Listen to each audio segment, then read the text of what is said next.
I just feel like there's a little bit more to say about this, so I'm going to see if I can do something a little bit more extended on this. I did just do a short on it. Please like and subscribe if you do not mind. My name is Martha Kant, and I am here to deliver your messages to you.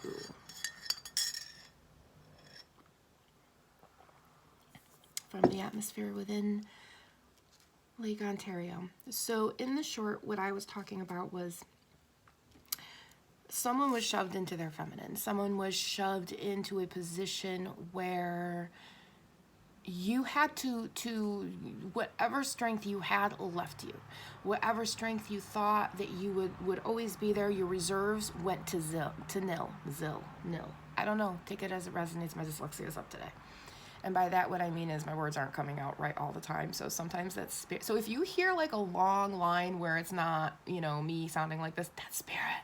That's not but right now my dyslexia is. If you have it, you get what I'm saying with the word thing. Anyway, I just take it in stride and take it as it goes. What am I going to do? It's either be sour or hack around it. So I just hack around it. Don't worry about it. But anyway, someone has been plunged into their cups. And now, as somebody that's neurodivergent, if you are neurodivergent and you have been plunged into your cups, you know that this is going to be hitting you far more significantly than anybody else in the whole wide world, because our emotions are deeper. And where most people, they go under the water, but they can still see the top of the water and the seagulls, we go straight to the abyss.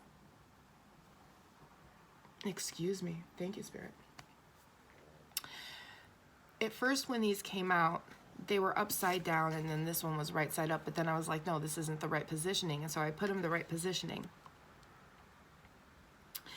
And what the right positioning is telling me is that, yes, at some point, all of these cards were upside down. You didn't have your swords. You didn't have your Eight of Wands. You were stuck in your cave, and only you knew the entrance and how to get around these knives, around these swords.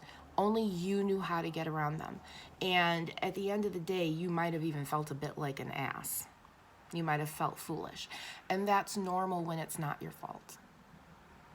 Because when we think it's our fault, it ends up being we feel foolish. Okay?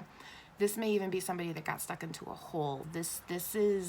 And if you are sitting there going, because at the end of the day, we're all a little percentage wrong for everything. So when I say that this isn't this person's fault, I am literally being told by the divine to stop. I'm being told, Martha, stop, because okay, all right.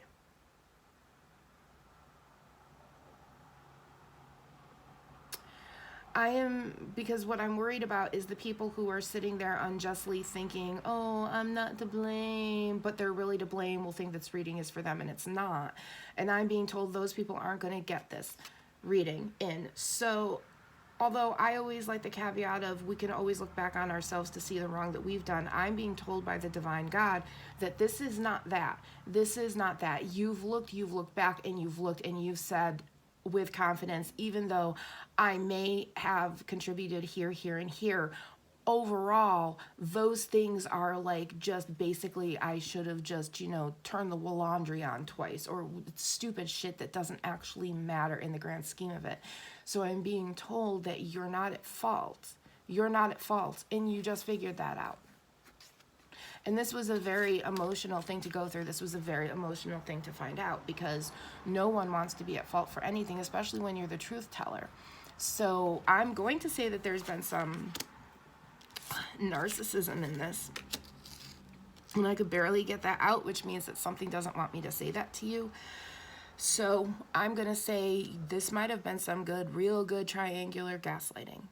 And triangular gaslighting is where a narcissist comes in, and then they see the two people that are your support system, and they make you doubt your support system, and then that support system will doubt each other and stop communicating, so the narcissist can have you all to themselves. Look up Dr. Romney. That's who I suggest. I am not. Oh, we gotta wish. I wish for you all to find peace. We got a second wish. I wish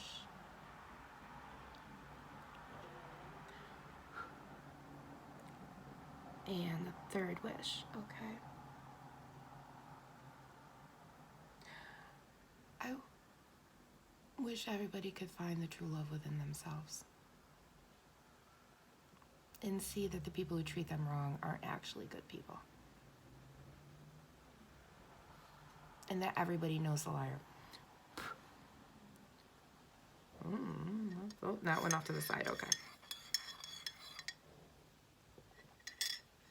I hope your wishes came true as you wished with me. If you did. And if you didn't, go right ahead, scroll back and wish.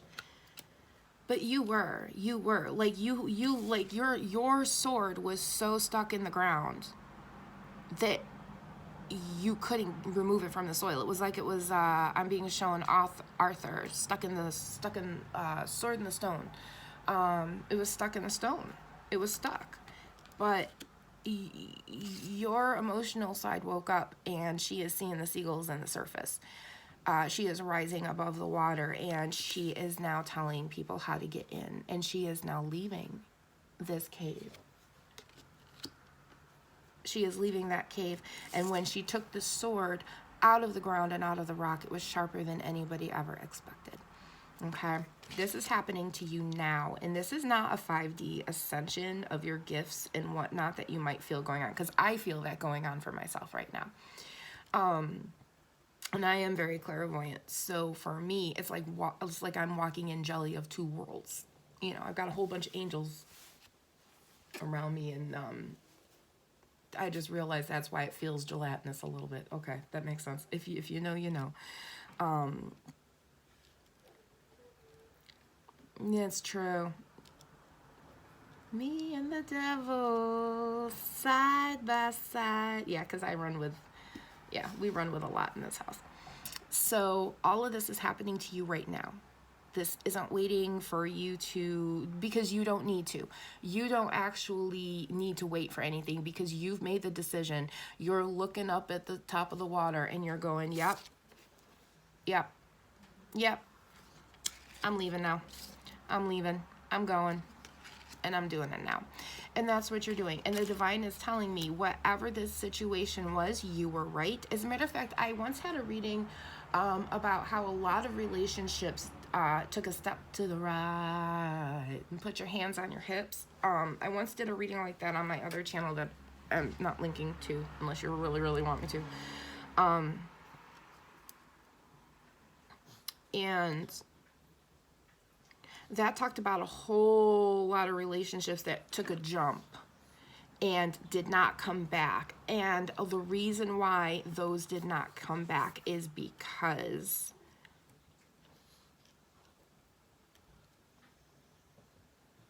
I don't like that hard truth, but I'll say it anyway because it makes me want to cry.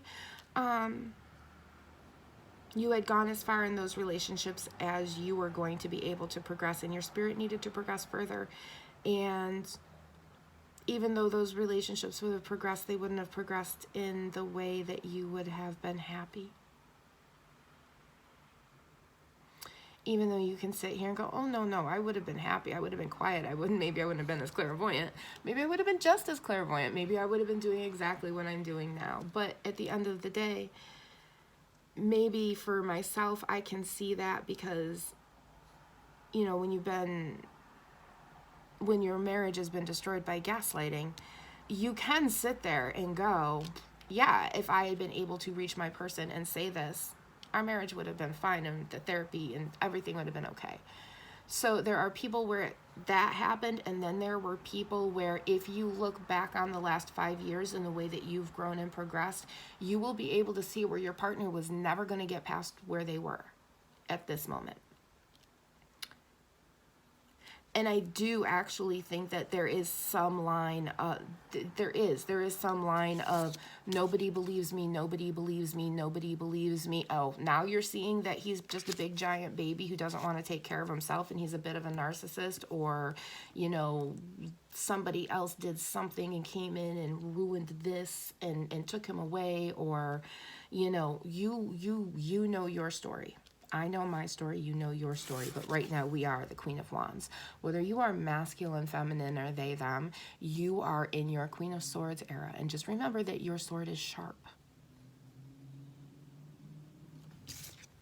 And right now, even though you're coming out of here, your vision is still watery. So watery vision and a sharp sword. Okay, be very careful of that. Be very careful of that, because a sharp sword is a sharp tongue. It means you can say things that you don't mean to say, because you're still talking from hurt. Because at the end of the day, this person isn't totally healed. They're healed enough to come out. But if they haven't had a lot of friends, if they haven't had a lot of people backing them, if you know, they haven't been socialized enough, they're gonna burn. They're gonna crash and burn a little bit. And then they're gonna learn by experience that, oh God, I can't see that. And hopefully, you know, people who understand will understand. People who will understand, because they'll carry that torch for you. They'll carry that torch for you because they're going to understand that, hey, my friend doesn't sound the same that they did before COVID. None of us sound the same since before COVID, but there is a structure to how we sound now, and some people don't sound like that. And it's knowing that your friend has been a little bit more, I'm going to say, damaged, hurt, things have happened by that, giving them that care.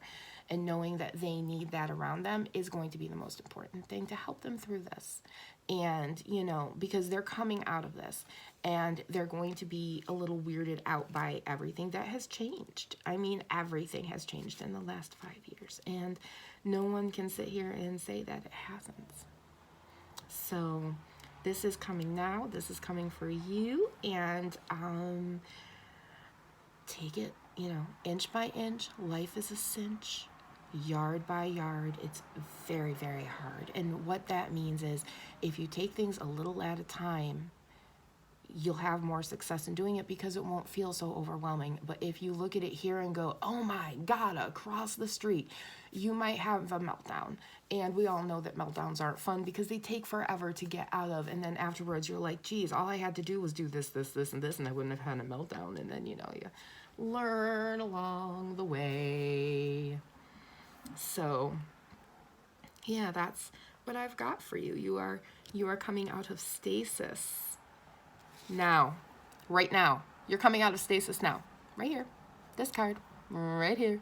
You, my friend, you're coming out of stasis. Be careful who you don't burn. Anyway, don't forget to like and subscribe. Love your faces. Be good, behave, be happy, and be yourself. And remember, good night. God bless you, and we love you. Also, the 8 of Coins is on the back of the card. I don't know who on the back of the deck, and I don't know who needs to see that.